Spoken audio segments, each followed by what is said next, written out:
Hello, today we are talking about books I regret spending money on, otherwise known as the longest book list I have ever done ever. The first book I have is The Golden Compass by Philip Pullman. I got this because it was the Booksplosion book of the month at the time, and I wanted to watch the live stream, so I got my mom to go online and get a copy of it, and it arrived 3 days before the live stream while I had the flu. And I decided that I was going to read this 400-page book in 3 days while I was sick. And I read like the first 30 pages and I didn't read anymore. And obviously I didn't watch the live stream. I don't regret this one too much, even though I couldn't really get into the story at the time. It did sound really interesting, and I think I could really enjoy this if I ever got into the mood to read something like this. But so far that hasn't happened yet, so we're still waiting for that. Next is Black Widow Forever Read by Margaret Stohl. I don't have much interest in superheroes, especially not the Avengers, especially not Black Widow. So why do I have this again? When this book came out and people on BookTube were talking about it, I thought it was cool that someone had made a superhero book that wasn't just a weird little kids movie to book adaptation with like stills from the movie in it. And I told my mom about it because I thought it was cool, even though I wasn't planning on actually getting a copy. And then one day we were in Barnes & Noble, this was sitting on the shelves, I pointed out to my mom, she offered to buy it, and now I own a copy. I'm about to make BookTube history right now, because I'm pretty sure that no one in the history of BookTube has ever said anything remotely negative about Ready Player One by Ernest Cline. Like I just said, this is a very well-beloved book that no one on BookTube that I know who's read it has said anything bad about it. And when the movie was announced, that was the final straw, and I got a copy and put it on my TBR ASAP shelf. And then, as it sat on my shelf, I saw the trailer for the movie, and it occurred to me that I probably wasn't going to like this. I don't really like big epic battle scenes or when characters die or romance heavy books, and the movie trailer just basically went back and forth between big epic battle scene and romance parts. And it occurred to me that the people I've seen talk about it like those kind of things, so I'm expecting this book to be maybe like 60% big epic battle scenes, 40% romance stuff, and that just sounds like the perfect book for me to hate. I'm still going to give it a shot, definitely not in time to see the movie in theaters, but if I try it and enjoy it, I will get the movie and watch that. I mean, I've already bought hardcover copies, so I have to at least try it. Next, I have a pretty recent one, and that is The Immortal List by Cleo Benjamin. I haven't even book hauled this book yet. It's sad. I heard some booktuber talk about this, and she said that it was about this fortune teller that tells these 4 kids the day they're going to die. And it's basically like an experimental thing to see how these kids live their life differently since they know when they're going to die. And that sounded really interesting to me, and I also wanted to branch out of my middle grade YA area and read some adult fiction. So when we were in Barnes & Noble, I saw this and we picked it up and I brought it home and I started reading it, and before the end of the first chapter, I realized I couldn't finish it. One of the main characters have a lifestyle that is highly against my Christian beliefs, and I could tell that the entire first part of the book was going to be focusing on that aspect of him, so I had to put it down. The main part I regret buying it is because if I had just like read the description, a review of it or something, I would have known I couldn't read it. I like purposely didn't read the description because I kind of wanted to go into the book a little blind as to the majority of what's it about, because now this is like $20 hardcover book down the drain that I'm going to unhaul before I haul it. I'm kind of happy about the fact that I had religious issues with it before the end of the first chapter, because I could tell that I probably wasn't going to enjoy reading it even without that. It had bad language and the writing wasn't that good and the characters weren't that interesting. Like, it was going to be a pretty miserable reading experience, but it wasn't going to be enough of a miserable reading experience for me to actually like put it down before I got halfway through. So yeah, I'm really happy I had those issues with it. Then I probably would have at least gotten halfway through the book before finally deciding to put it down. I also have Asylum by Madeline Roque. Basically the same thing as the last book. I have big Christianity issues with it that I would have known about if I had done a little bit more research.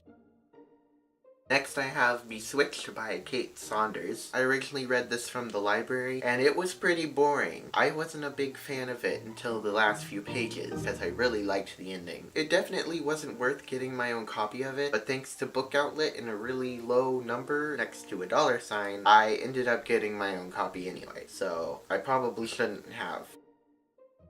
Next I have Twilight by Stephanie Meyer. No explanation needed.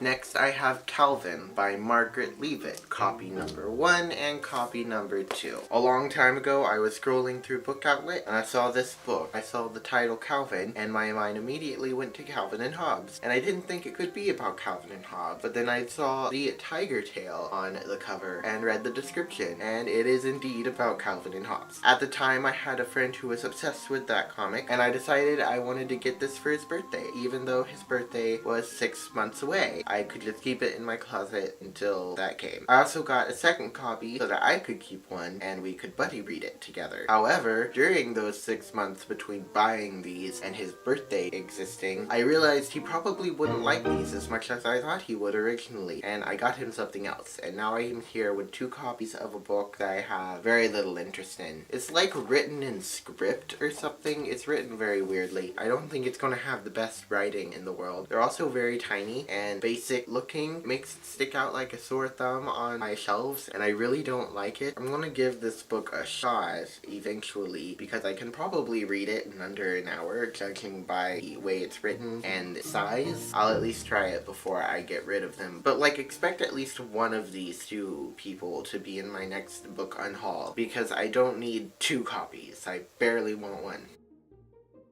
Next I have Days of Blood and Starlight by Laini Taylor, a second book in a series whose first book I don't own, haven't read, and have no interest in reading. So how did I end up with this, you ask? Well, we were in the store, and I saw this sitting on the shelves. And when you see a nice hardback, well-beloved book that you don't have much interest in sitting in the store, you'd probably pass it up. But if you see a nice hardback copy of a well-beloved book that you don't have much interest in sitting in the dollar store, then you grab it and you run home with it without paying, except you do stop by the cash register and give them a strip of green paper with writing on it. Anyway, I own a copy of this book now. I'm probably gonna have to get the first book from the library and give it a shot at least, since I own the second book. But to be perfectly honest, I don't expect to like it. I feel like it's definitely going to be very romancy, and I've heard it's hard to get into, which is an immediate, I'm not gonna read that for me. So I really don't expect to enjoy the first book, at least not enough to continue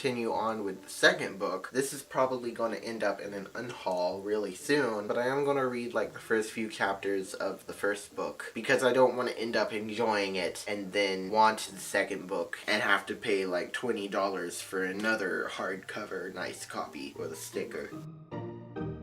Next, I have Side Effects May Vary and Dumplin by Julie Murphy. I was going to an event where this author was speaking, and obviously they had her books for sale, and these were the only 2 books she had out at the time, and obviously she was going to do a signing at the end. So before her speaking, I got a copy of Dumplin to take home and for her to sign, because it was the more popular of these 2, and I actually knew what it was about and heard good things about it. But in her speech, she talked about Side Effects May Vary, and she made it sound so interesting that I also got a copy of this one, and I got them both signed and personalized and took them home and read half of Side Effects May Vary before I DNF'd it and declared it one of my most hated books of all time. It had everything I could possibly hate in a book in it. It was romance-centered, it had bad language, it was overly sexual and gross. What the author had been talking about and what it says in the description isn't even really what the book focuses on. I had Christianity issues with it. It had everything possible wrong with it. And then I read the first chapter of Dumplin. I don't think it's going to be nearly as bad as this one, but I do expect it to be a good degree close. So here I am with 2 signed and personalized copies of an author that I really don't want to read anymore. Yay.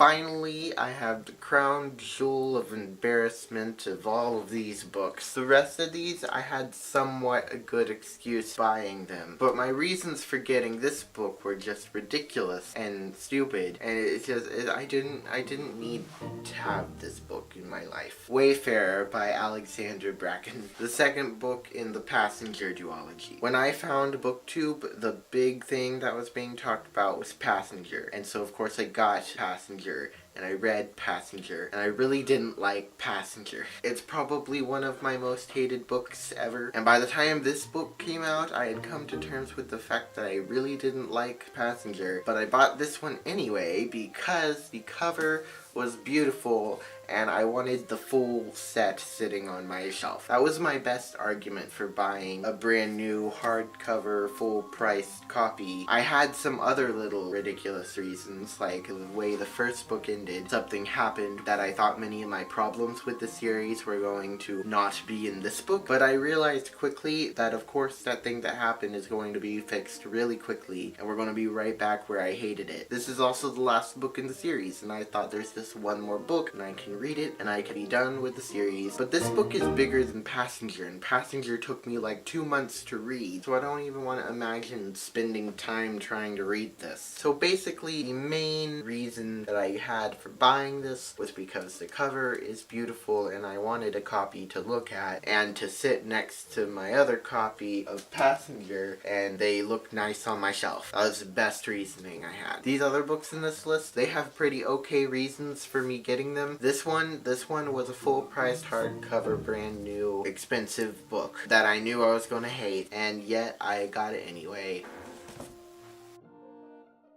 So these are all the books that I really shouldn't have justified spending money on, but did anyway. I hope you enjoyed this video because this is all I have to show for all the money I spent on this books. I'd just like to point out the fact that all but one of these are hardcover, which means they're more expensive. I really want to scratch my nose, but I can't with the head. Be sure to like this video and subscribe for more similar videos. Is all the books even in the shot? I can't even tell. There they are. Okay, tell me in the comments below a book that you regret buying. Bye.